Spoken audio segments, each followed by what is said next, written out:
March 1974. The news travels around the world in no time. While digging a well not far from a 2,200-year-old mausoleum, Chinese peasants uncover the most amazing ancient treasure trove since Tutankhamun. 1,600 meters from the tumulus, digging revealed human-sized statues. It is the army of the first emperor, Shi Huangdi, a megalomaniac and fearsome tyrant whose name is forever associated with the unification of ancient China. Xi Huangdi was the worthy heir to a long line of warriors. During 3 centuries of raids and ruthless battles, the Qin had overcome all their adversaries. To find out who the Qin were, we have to go back in time to the very roots of the empire. Their history is the tale of a formidable ascension, of a people of nomads for a long time regarded as barbaric, but whose destiny would make them empire builders.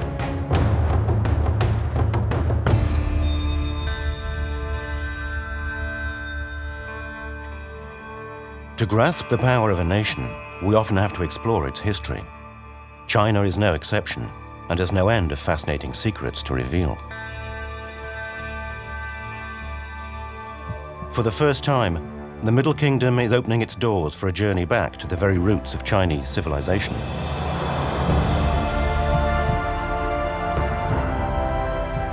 A journey through 2,000 years of antiquity, beyond legend, to the discovery of great dynasties, of incomparable works of art, and of flourishing civilizations that nevertheless died out and disappeared. A journey to the heart of an unknown and secretive China, a land of extraordinary colors, heir to a multitude of cultural influences. An odyssey to the sources of a great power born in antiquity.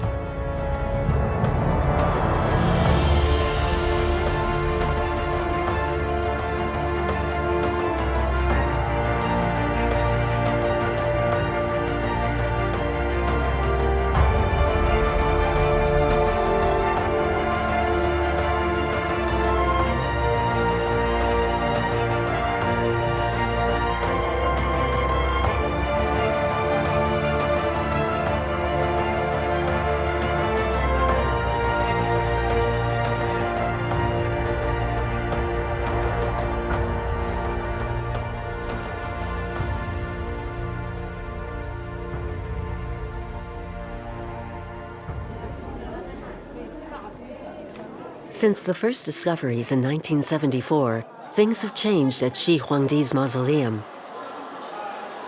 The authorities have covered the site to protect the relics and to receive visitors. Every year, 5 million tourists come from around the world to gaze upon the emperor's army set in stone for eternity. The extraordinary realism of the reproductions and the attention to detail never fail to impress the visitors, stunned by the incredible variety of faces and hairdos. All the statues are 1.80 meters high, but no two are alike. Each has its own characteristics. Chubby or skinny, with a beard or without, each soldier has his own personality and expresses his own character. The diversity also reflects the various geographic origins of the combatants. The emperor had succeeded in assimilating the peoples he conquered. His army symbolizes the country's first unification.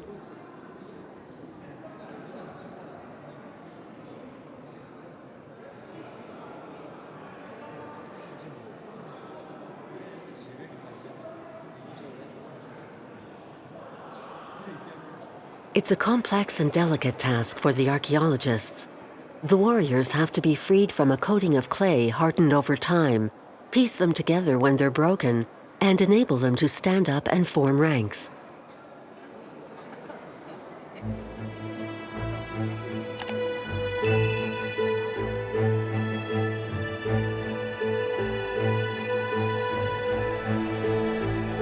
The archaeologists, above all, try to preserve the colors if they have lasted. For another major surprise is that all the statues were painted.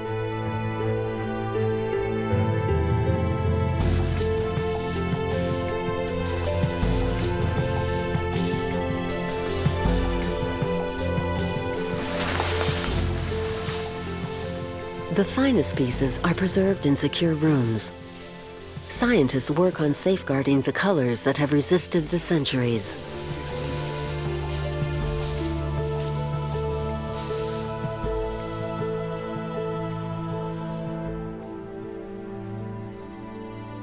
Analysis shows that certain colors were used in great quantities, representing a considerable investment.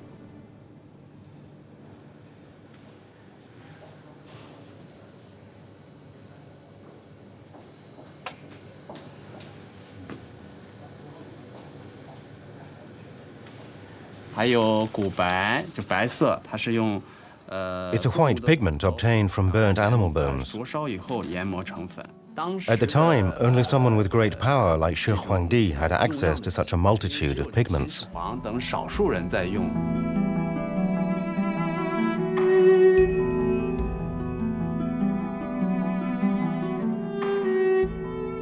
Thanks to data provided by archaeology and the talent of graphic artists, the scientists have restored the Terracotta Army to their original colors.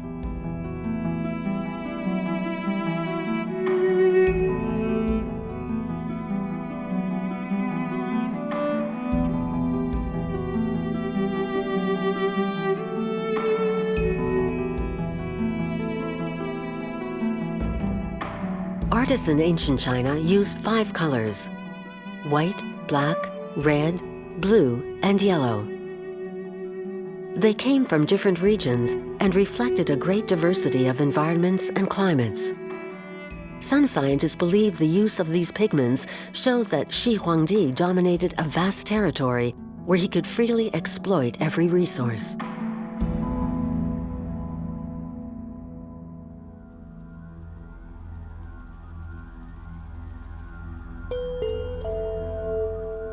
But how did Xi Huangdi come to control all of eastern China?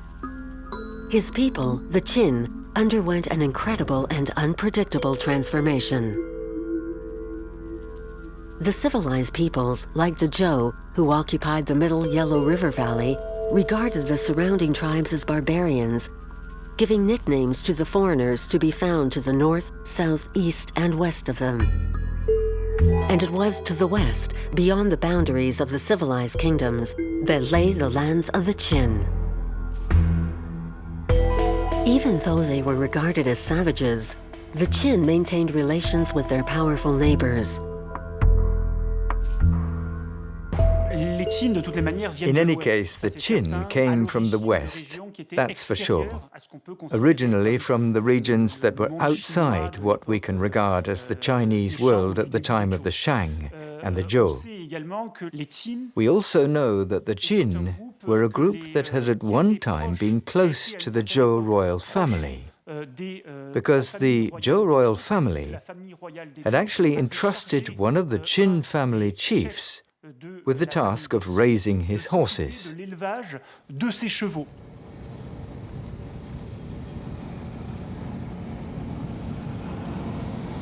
In an isolated valley in the Gansu province is a village by the name of Qintingsun. It is said to be the original home of the Qin. It's a small town of 1,200 souls, 500 kilometers to the west of the Central Plains, where the first dynasties prospered, the Xia, Shang, and Zhou.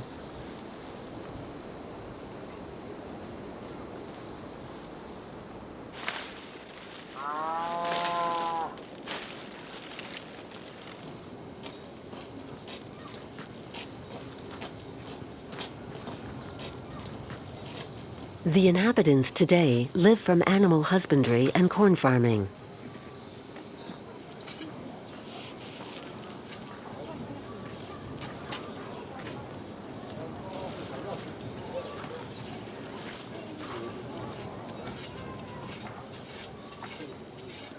One old story about Xi Huangdi's genealogy has been passed down through the generations.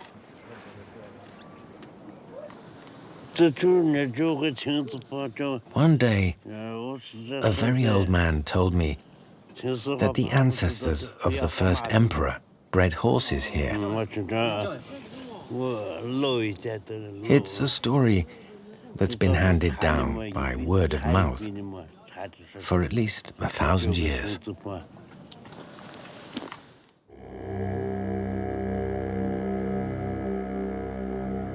The historical chronicles written by Sima Qian in the 1st century BC confirm the legend. A very long time ago, a man called Fei Tzu became famous for his passion for horses. His dedication was such that he became the best breeder in the region. One day, one of the inhabitants of his village talked to the king about his abilities. The king immediately summoned him to offer him a position. "Will you breed horses for me?"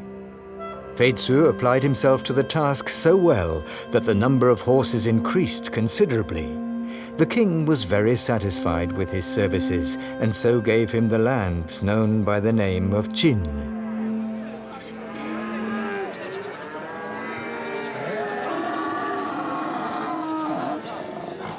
Twice a week, a big horse market is held near the village of Qingtingsun. The region is still known for its bloodstock. Buyers and sellers alike flock here as soon as the sun rises.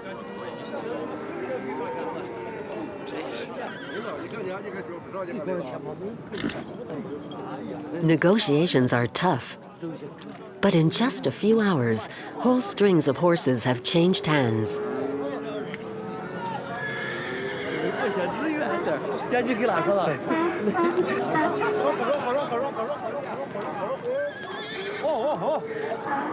The animals here are hardy, as the land they graze on is rich in minerals. We have very lush grass here, and salt and water. It's thanks to that that the Qin prospered. Their soldiers were powerful and their horses were robust. This explains why they were able to unify China.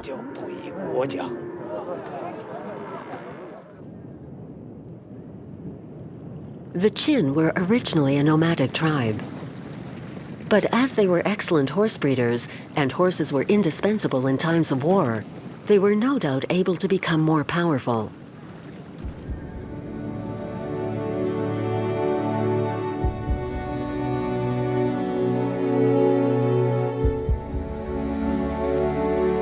The Qin warriors were feared by all their enemies.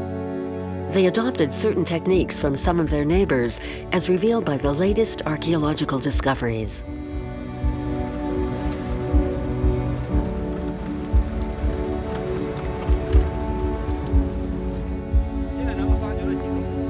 The Gansu Province Archaeology Institute recently opened up a tomb and made an extraordinary discovery. The barbarians proved to be more refined than was expected. It's the first time these finds have been filmed.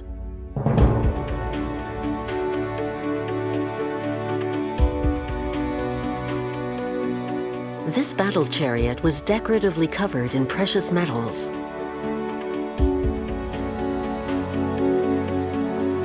The archaeologists were surprised to find silhouettes of wild animals, wild sheep and tigers sculpted from sheets of gold and silver.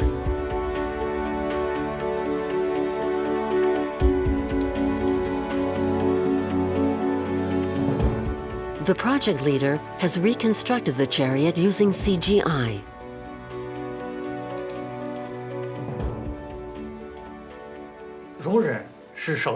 The peoples of the West were regarded as barbarians. The inhabitants of the Central Plains, like the Zhou, looked down on them. But the results of these digs forces us to re-examine this point of view. The Qin that the historical texts treat with such disdain, in fact, possessed a culture comparable to that of the states in the Central Plains.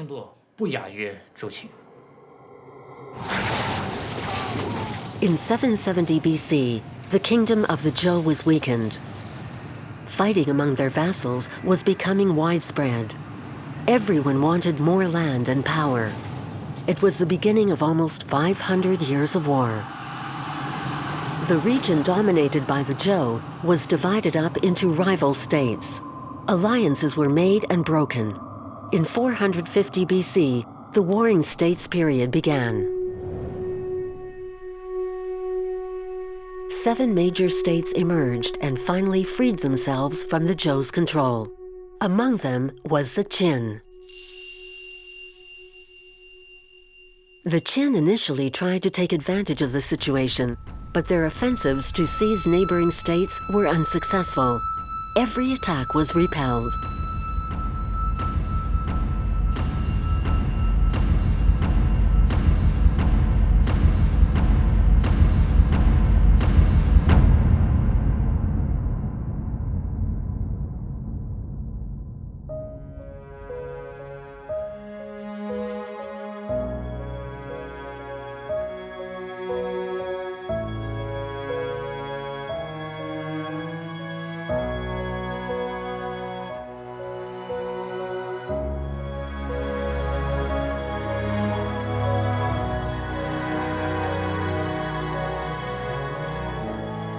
But the Qin grew stronger from the constant battles, as this period in Chinese antiquity was not only an endless bloodbath, as historian Roman Graziani explains. The Warring States period is a golden age and an iron age. It's an iron age in the sense that war and the militarization of society were the key to progress, and an accelerator which would lead the rival states to set up very effective institutions, mass production systems to make progress in weapons techniques, for siege warfare and campaigns that involved hundreds of thousands of soldiers. The intelligentsia at the time were all working on ways to achieve dominance on a philosophical or an ideological level. It was a time when major military techniques were developed and perfected, and the art of espionage too, of disinformation and diplomacy. It was the reality of war and the vital necessity for each state to protect itself that explains this laboratory of ideas, which would in part be embodied by the great institutional reforms that the kingdoms underwent at the time. The Qin would become dominant thanks to the work of a great administrator, Shang Yang. A former advisor in the state of Wei, he began working with the Qin in 361 BC. He introduced judicial, administrative, and fiscal reforms. He drew up laws, inscribed on bamboo tablets, which affected every aspect of daily life. A system that enabled the Qin to keep a tight control of the people.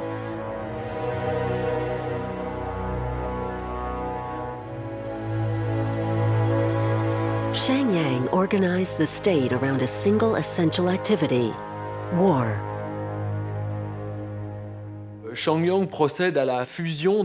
Yang brought about a fusion between civil and military institutions. The basic citizen was a peasant soldier who worked in brigades with his companions.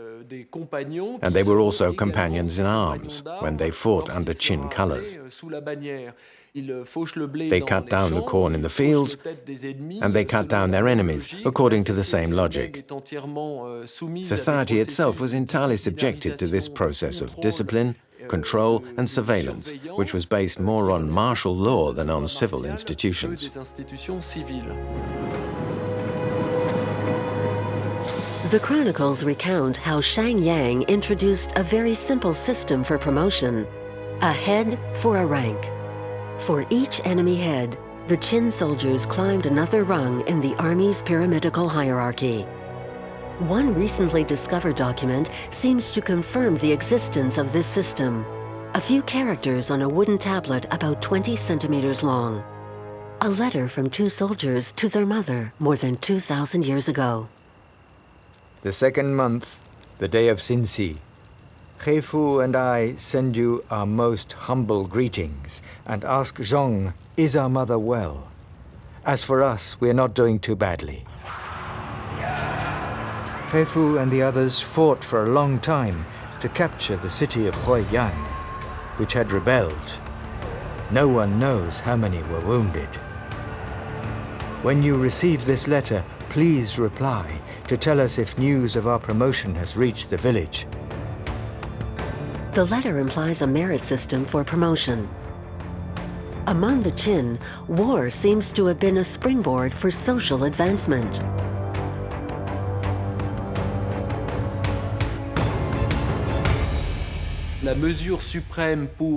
The ultimate yardstick for bonuses and rewards, to attain a higher grade of nobility within the 20 grades that existed, was the cut-off head of an enemy. And every measure and degree of merit was calculated in reference to this decapitated head. Forms of pressure and punishment that were applied also took the battlefield as the absolute reference, as if the battlefield were a sort of microcosm which inspired the behavior and sanctions and rewards in a so-called civil society. Thanks to Shang Yang, the Qin army was considerably reinforced during the Warring States period. It had heavy and light infantry regiments, cavalry, and an impressive fleet of battle chariots. The Terracotta Army includes 100 chariots whose wooden chassis have rotted over the centuries, but 2 have survived intact. They are bronze replicas. Their discovery has enabled archaeologists to understand every detail of this type of vehicle: the bridles, harnesses, and traction systems. Everything is here, 2,000 years later.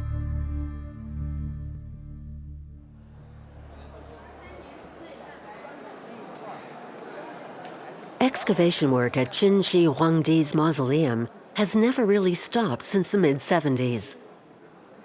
7,000 terracotta warriors and 600 horses have been unearthed.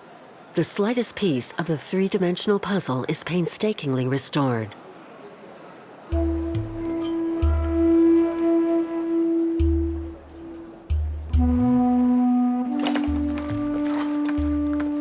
Alongside the troops, archaeologists discovered a veritable armory. They were expecting to find a few spears and arrowheads, but uncovered a much vaster arsenal. Among the weaponry, they found some exceptional armor. No one had seen its like before. It was made of stone. This piece of armor used for a hip is very finely sculpted. It was designed to marry the curves of a human body. Today, using our own technology, it would take more than 100 days to make armor like this. According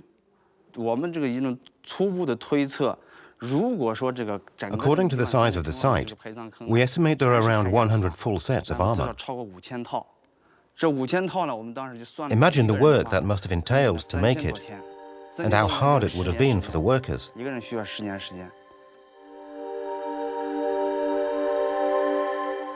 There are 87 sets of armor. Each one contains 612 pieces of polished slate, cut to fit precisely one against the other.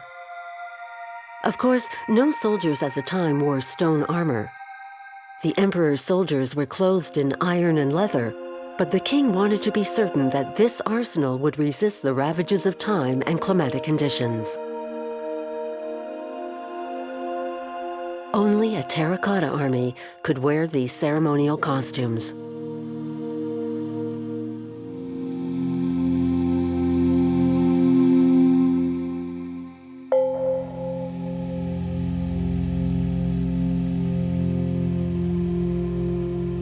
A number of kneeling soldiers have aroused the archaeologists' curiosity. What could they have held in their hands? The weapon has disappeared, stolen by pillagers or eaten away by the humidity. But one enigmatic piece of bronze has resisted the effects of time. It looks like a firing pin or a trigger, but firearms were unknown at the time. To understand its function, scientists have traveled far, to the far-flung mountains of Yunnan.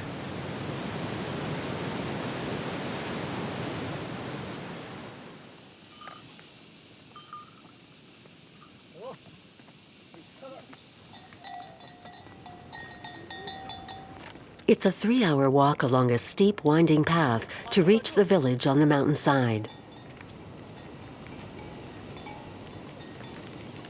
It's in this region that the New people live, one of the 56 ethnic groups recognized by the People's Republic.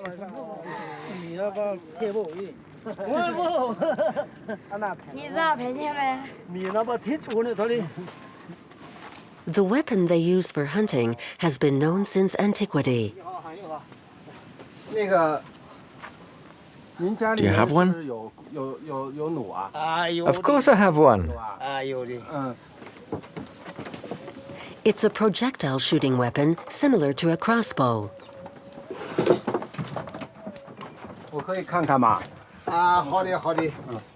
We use it for killing birds and bigger animals. The quiver's made from bear fur. A long time ago, it wasn't only used for hunting. The weapon was also used to kill people in battle. For the birds, we use this arrow.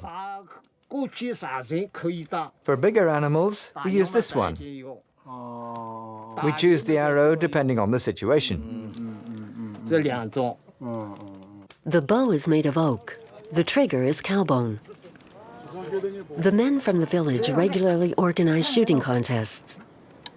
The weapon is easy to use. The string is tightened by a rigid piece similar to the one found during excavations. It's a nut, which holds a string and releases it at the moment of firing. The shooter doesn't have to make a physical effort when he aims, and so gains in accuracy.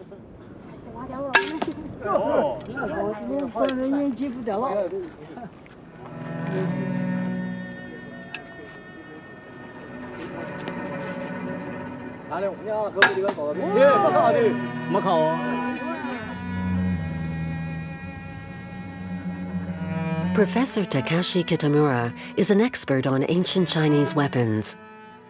He is reconstructing the crossbow used by Shi Huangdi's soldiers.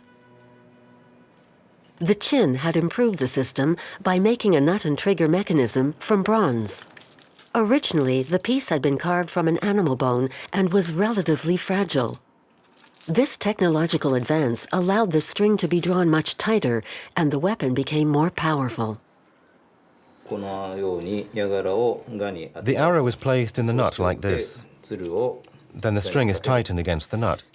When the crossbow is ready, you just have to pull the trigger to release the string. The Qin's weapon was very large. It was so powerful that it could pierce armor from a distance of several hundred meters, if the cord could be tightened.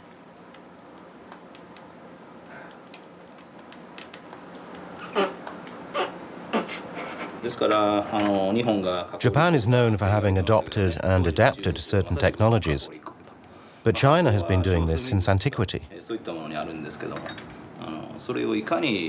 The Chinese borrowed various techniques from ethnic minorities and then considerably improved them.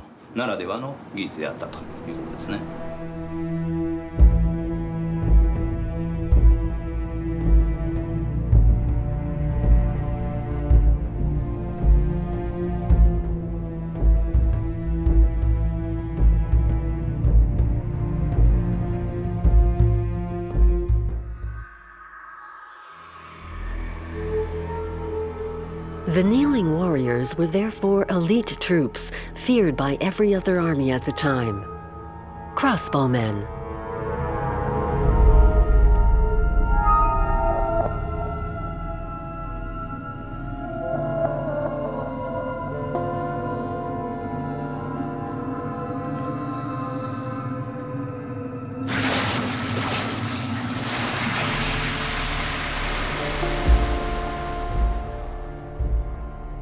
Qian's records of a grand historian describe the Qin's rise to power. After the 4th century BC, they overcame the rulers of the regions closest to their own territory. They conquered 12 states and founded a vast kingdom to the west of the Yellow River. The Qin leaders sent administrators to the annexed kingdoms to impose their laws.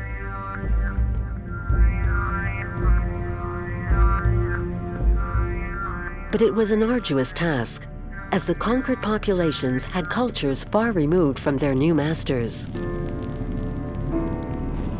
In certain regions, there was revolt and rebellion.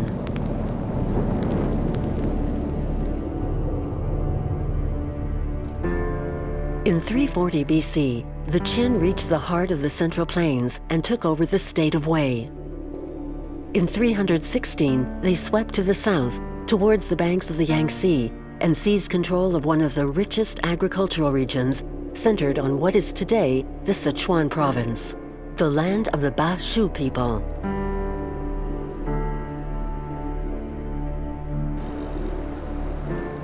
The people in this region were unlike the cultures along the Yellow River, with very different traditions and customs, including burial rituals for their leaders. In 2006, a mechanical digger hit a wooden structure buried deep underground. Archaeologists came running to free the monument from the tons of mud that had preserved it. It looked like a tree trunk.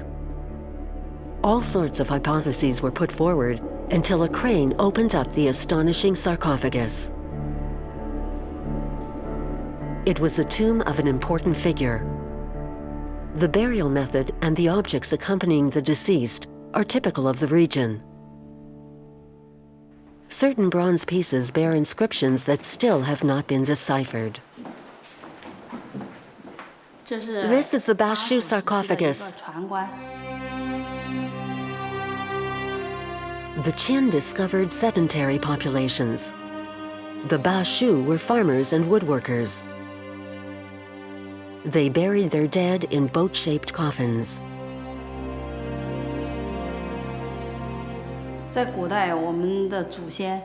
Our ancestors believed in a tradition whereby the dead reached the afterlife in a boat. As this area is very close to the river, boats were an important element in the inhabitants' lives, as they were a common means of transport. So when people died, it was normal for them to be sent to the next world in a boat.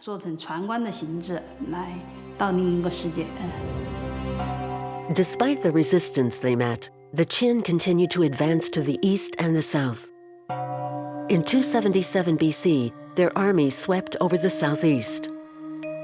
They invaded another state, until then independent, Chu. Here, too, the Qin administrators had a hard time imposing their laws. The Chu had developed a culture that was very distinct from those born along the banks of the Yellow River.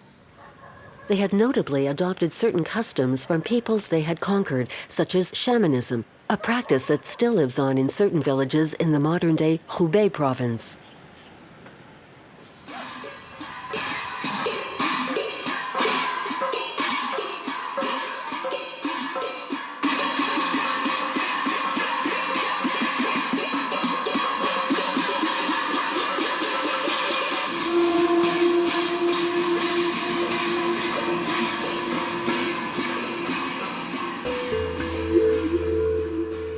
The motifs and patterns drawn on the sarcophagus of the Marquis Yi of Zung, a nobleman who died around 433 BC, showed that the Chu were concerned with protecting the souls of their dead.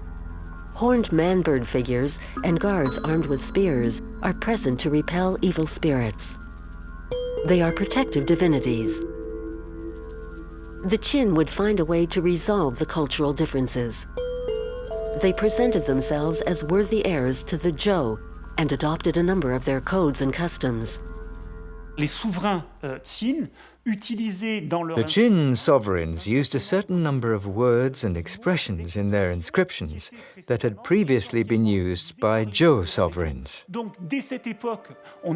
So at that time, the Qin were determined to see themselves as continuing that Zhou culture, the culture of the middle Yellow River Valley. In 238 BC, a new Qin sovereign came to the throne. His name, Yang Zheng, the future Shi Huangdi.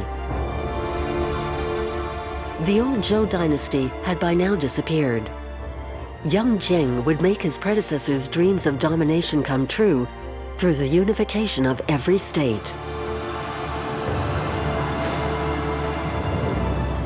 In 237 BC, Yang Zheng waged outright war. He beat all his adversaries one by one. By 221, his armies had invaded every rival kingdom.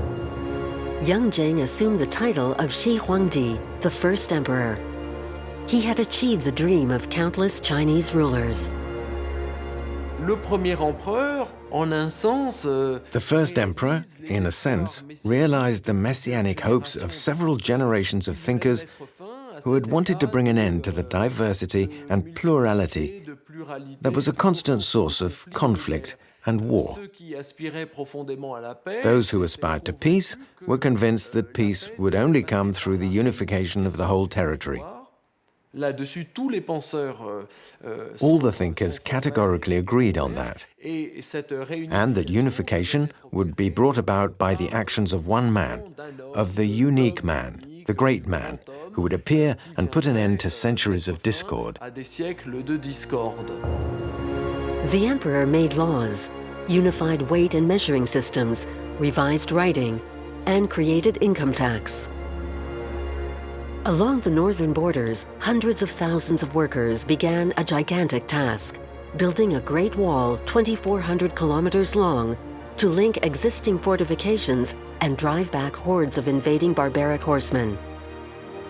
China became exclusive, the country at the center of the New World, Zhengguo, the Middle Kingdom. For a long time, a legend circulated over the Quanzhong plain. Xi Huangdi, the great prince, was said to have built a giant dam.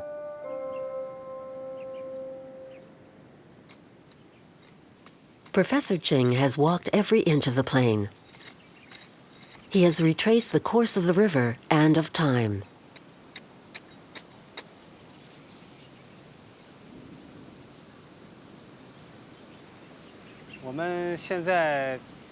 It's here. You can see, right here. The structure cuts across the riverbed from one side to the other. And here's the course of the river.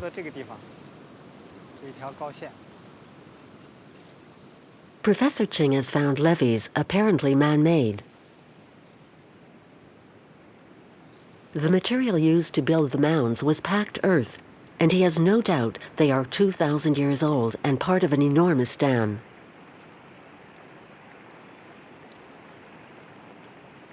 Look over there. You can see part of what's left of the dike. After 2,200 years, the dike has crumbled away and that's all that remains. But at the time it was built, the dike continued in that direction, crossed the river, passed directly where we are now, and continued on to the other side.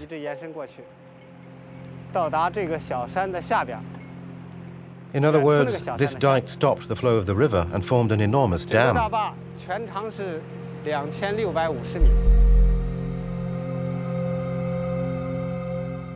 And so Xi Huangdi tamed the rivers and built canals. The construction of this dam must have mobilized thousands of workers. The whole thing stretched over 2.5 kilometers and was several tens of meters high. Behind the packed earth levee, a vast lake provided water for irrigating the whole plain.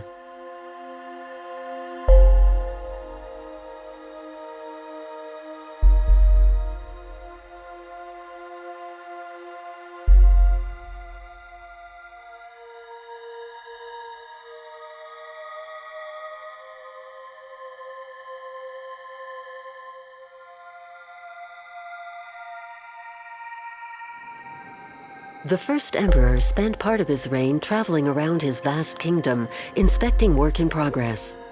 He set up a civil administration which became a local relay for implementing his decisions, and it would become a vital tool for every successive imperial dynasty. In 221 BC, after achieving unification, the emperor chose his capital. It would be Shang Yang, ideally located on the banks of the Wei River, at the center of a road network serving the whole empire at the end of the famous Silk Road. A few kilometers away, the town of Xi'an continued to be an imperial capital under the Han and Tang dynasties. The old town is surrounded by ramparts some 13 kilometers long, built in the 14th century on the orders of Ming emperors. The influence of China's western regions can be felt in the city, which still appears like a meeting point between Central Asia and the Far East. Part of the population is Muslim.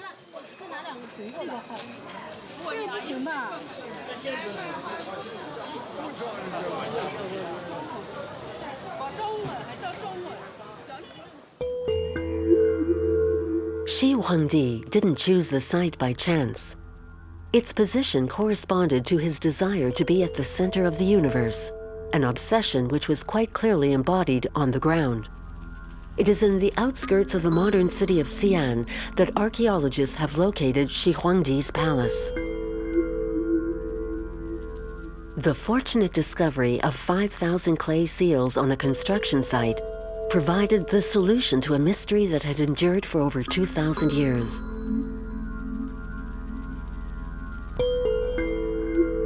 Some of the seals suggest that large quantities of salt and gold had been delivered to the site.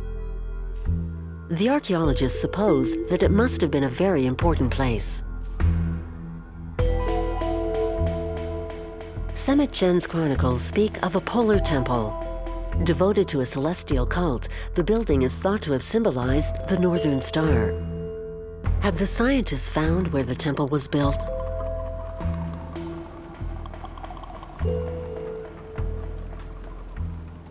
Professor Tsuruma from Gakushuin University believes this is the case.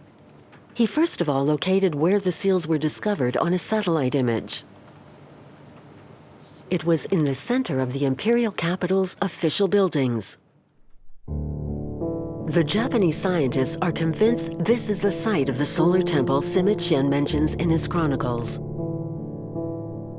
During Chinese antiquity, the polar star, called Di, or emperor, was worshipped as a divinity, presiding over the destiny of mortals.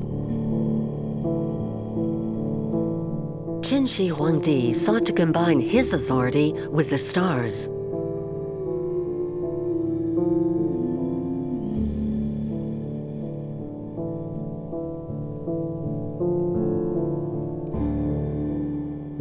He wanted to place his capital at the center of the world. He was in the process of taking control of a gigantic and diversified region. He couldn't accomplish this only by using force, so he also relied on the celestial authorities.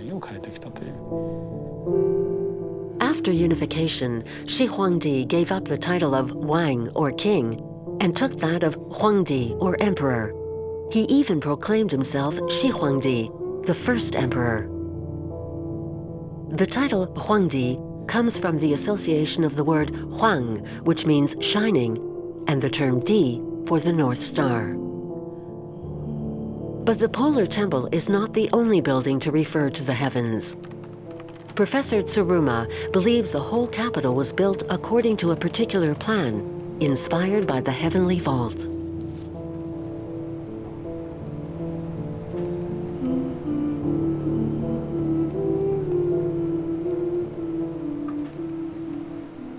They're connected from the Shenyang Palace to the Polar Palace and the Upang Palace, although we're not 100% sure.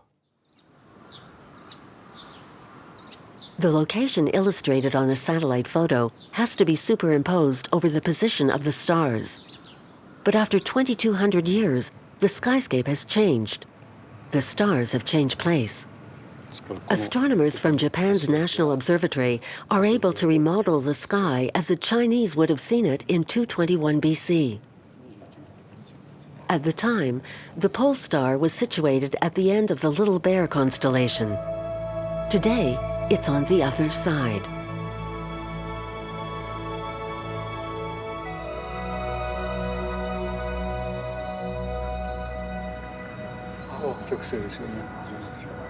This is the pole star, exactly here.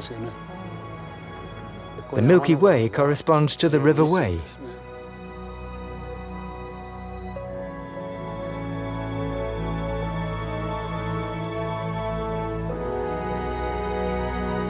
A plan of the capital corresponds perfectly to the positions of the stars in the month of October, the beginning of the year for the Qin.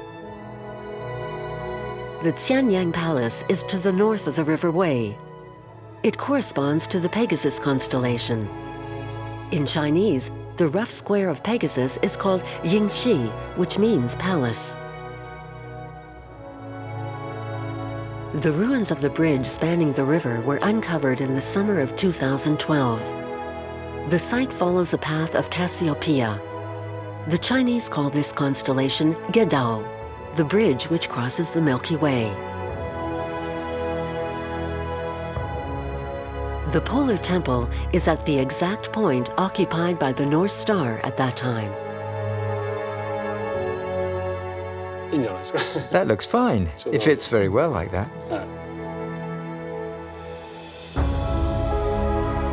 The first emperor apparently laid out the monuments in his capital according to the astronomical observations made at the time. The watercourse that crosses the city, the River Wei, symbolizes the Milky Way.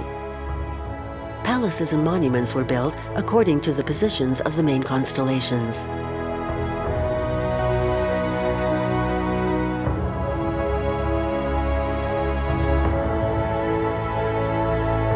The Polar Temple was the terrestrial counterpart of the star that was worshipped there. But ancient texts say the edifice was also built to honor the emperor.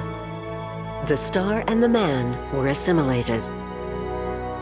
In this way, the first emperor imposed his predominance and his role at the center of the universe. He wanted to become the center of the universe himself by occupying a position as central as the North Star in the skies. That's why he projected the celestial world on the ground, implying that the world he ruled over was identical to the heavenly world. I think he tried to build a nation that revolved entirely around his own person.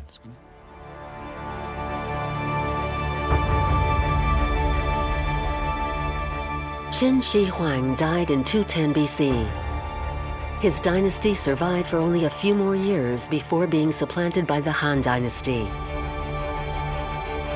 But his mausoleum lives on, like the last symbol of a glory the emperor wanted to be eternal. This embodiment of his megalomania should not overshadow the extensive administrative progress the first emperor achieved. Most of his reforms were taken up by his successors. In unifying the country, Xi Huangdi established political bases that would last more than 20 centuries. He was the founding father of the Middle Kingdom, Zhongguo, the civilized land. His dynasty, the Qin, inspired the Western name for the country, China.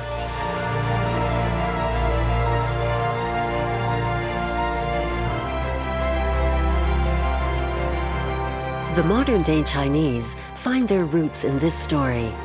Every year, hundreds of thousands of them make the pilgrimage to the summit of Mount Tai, the most venerable of the 5 great mountains. It was here that the emperors paid homage to the heavens. It was also here that Qin Shi Huang had proclaimed the unity of his empire, which, despite the country's cultural differences, constitutes the age-old heritage of the People's Republic of China.